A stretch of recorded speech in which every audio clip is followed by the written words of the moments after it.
Terima kasih Mirsa, masih bersama kami di Seputar Bali melakukan sidak ke sejumlah kafe remang-remang di wilayah Kabupaten Kelungkung pada 6 Januari 2019 lalu.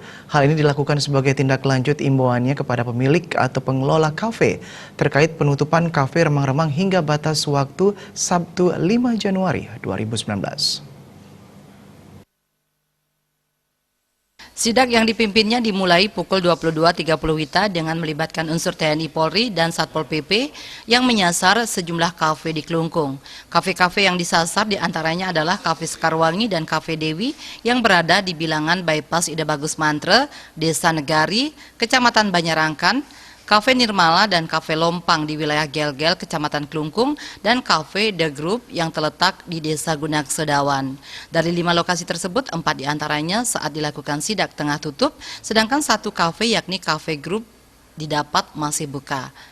Saat itu Bupati Swirte langsung meminta pengelola untuk menutup dan menghentikan aktivitas, serta meminta pengelola untuk mengurus izin perubahan pemanfaatan. Selain menyisir kafe, Bupati Swirte bersama tim juga menyisir beberapa tempat kos dan penginapan di wilayah Kelungkung yang disinyalir dijadikan tempat prostitusi atau tempat berhubungan gelap pasangan tidak sah.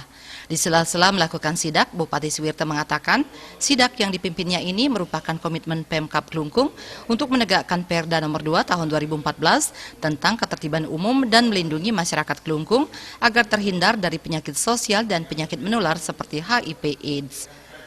Bupati Swirte menambahkan, HIV/AIDS adalah momok yang sangat mengerikan bagi generasi penerus. Di Kabupaten Kelungkung sendiri, melalui Perda Ketertiban Umum ini, pihaknya akan melakukan langkah-langkah untuk menekan penyakit tersebut, salah satunya dengan menutup tempat-tempat yang dijadikan tempat prostitusi.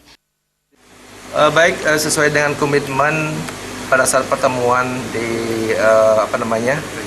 di Praja Mandala beberapa hari yang lalu, maka saya memberikan waktu deadline Kuningan adalah malam yang terakhir bagi para pemilik kafe, kemudian termasuk rumah penginapan agar sesuai dengan standar dan tidak melakukan penginapan-penginapan yang ada short time dan lain sebagainya. Nah, tadi dari pagi saya sudah berjalan, jadi saya cerita perjalanan pagi bagaimana semua tempat-tempat penginapan sudah kita datangi. Ternyata memang ya apa yang dikatakan oleh masyarakat kita. Jadi banyak cewek-cewek dari luar, itu memang benar. Tapi tadi kami ketemukan banyak dari luar Bali, saya tidak sebut namanya. Bahkan mereka katakan dijebak dan lain sebagainya. Tapi saya yakin mereka memang mempunyai niat untuk bekerja, untuk menjadi pelayan laki-laki. Selain itu, Bupati Swirte mewanti-wanti pihak pemilik penginapan untuk segera mengurus izin dan lebih selektif dalam menerima tamu yang akan menyewa penginapan tersebut.